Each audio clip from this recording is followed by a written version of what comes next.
Hallelujah. ಎಲ್ಲರಿಗೂ ಶುಭ ಮುಂಜಾನೆ. ಈ ದಿನದ ದೇವರ ವಾಕ್ಯವನ್ನ ನೋಡೋಣ.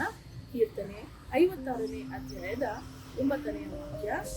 ದೇವರು ನನ್ನ ಸಂಗಡ ಇರುವುದು ನಿಶ್ಚಯ, ನಾನು ಆತನಿಗೆ ಮೊರೆ ಇಡುವಾಗಲೇ ನನ್ನ ಶತ್ರುಗಳು ಪಕ್ಕನೆ ಪಲಾಯನ ಮಾಡುವರು.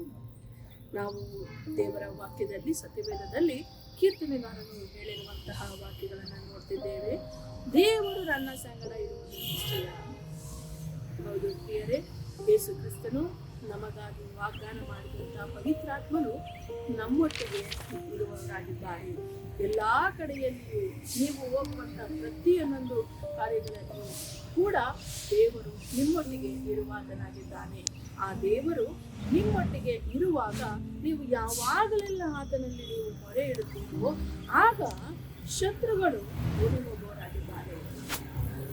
ನಮಗೆ ಗೊತ್ತಿರುವಂತಹ ಶತ್ರುಗಳು ಮೇಲ್ನೋಟಕ್ಕೆ ಕಾಣುವಂತಹ ಶತ್ರುಗಳಾಗಿರಬಹುದು, ಹಿತಶತ್ರುಗಳು ಅಂತ ಹೇಳ್ತೇವೆ. ಅಂದ್ರೆ ಕಾಣದೇ ಇರುವಂತಹ ಶತ್ರುಗಳು, ನಮಗೆ ಗೊತ್ತಿಲ್ಲದೆ ಇರುವಂತಹ ಶತ್ರುಗಳು, ಎದುರಿಗೆ ಚೆನ್ನಾಗಿ ಮಾತನಾಡೋರಾಗಿದ್ದು ಹಿಂದೆ ನಮ್ಮ ವಿರುದ್ಧವಾಗಿ ಕಾರ್ಯ ಮಾಡುವಂತಹ ಜನರು ಇರಬಹುದು.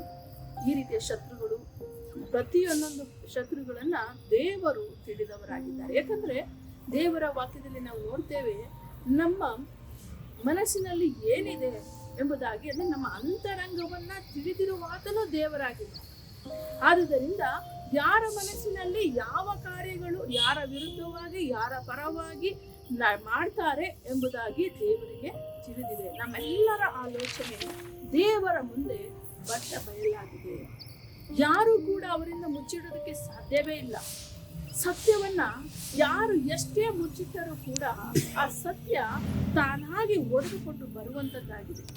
ಯೇಸು ಸ್ವಾಮಿಯನ್ನ ಅವರು ಸತ್ತು ಹೋದ ನಂತರ ಒಂದು ಸಮಾಧಿಯಲ್ಲಿ ಹಾಕಿ ದೊಡ್ಡ ಉಂಡೆಯನ್ನ ಅದಕ್ಕೆ ಮುಚ್ಚಿದ್ರು ಅಂತ ನಾವು ಕಾಣ್ತೇವೆ. ಆದ್ರೆ ಸತ್ಯವಾಗಿರುವಂತಹ ಯೇಸು ಅಲ್ಲಿಯೇ ಸತ್ತಂತಹ ಸ್ಥಿತಿಯಲ್ಲಿ ಇರಲಿಲ್ಲ. ಆ ದೊಡ್ಡದಾದ ಬಂಡೆಯನ್ನ ಸರಿಸಿಕೊಂಡು ಅದನ್ನ ತೆಗೆದು ಹಾಕಿ ಬಂದವರಾಗಿದ್ದರು, ಜೀವಿತವಾಗಿ ಇದ್ದವರು. ಆ ಒಂದು ಯೇಸು ಕ್ರಿಸ್ತನು ನಿಮಗೆ ಹೇಳ್ತಿದ್ದಾರೆ, ನಾನು ಮುಟ್ಟಿದ್ದೇನೆ, ದೇವರು ನಿಮ್ಮೊಟ್ಟಿಗಿರುವುದು ನಿಶ್ಚಯ. ಪ್ರಿಯರೇ, ಆ ಒಂದು ಭರವಸೆಯಿಂದ ಈ ದಿನವನ್ನ ನೀವು ಎದುರಿಸಿ, ಈ ದಿನವನ್ನ ನೀವು ಎದುರುಗೊಳ್ರಿ. ಖಂಡಿತವಾಗಿ ದೇವರು ನಿಮಗೆ ಆಶೀರ್ವಾದವನ್ನು ಒದಗಿಸಿಕೊಡುತ್ತಾರೆ. ಎಂದೆಂದಿಗೂ ಕಾಣದಿರುವಂತಹ ಜಯವನ್ನ ನೀವು ಕಾಣುತ್ತೀರಿ. ಪ್ರಾರ್ಥನೆ ಮಾಡೋಣ.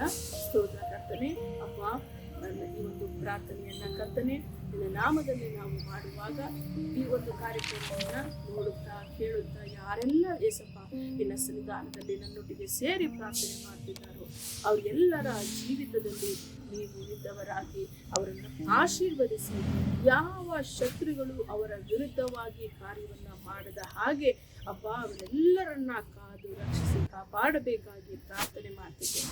ಪ್ರತಿಯೊಬ್ಬೊಬ್ಬರನ್ನ ಪ್ರೀತಿಸುವಂತಹ ಪ್ರೀತಿ ಸ್ವರೂಪನೇ ಎಲ್ಲರನ್ನ ಆಶೀರ್ವದಿಸಿ ಈ ದಿನದಲ್ಲಿ ಜಯವನ್ನ ಕಾಣಲು ಕೃಪೆ ಮಾಡಿ ಎಂಬುದಾಗಿ ಯೇಸು ಕ್ರಿಸ್ತನ ನಾಮದಲ್ಲಿ ಪ್ರಾರ್ಥಿಸಿ ಬೇಡಿ ಹೋಗಿದ್ದೇನೆ ಕರ್ತನೆ.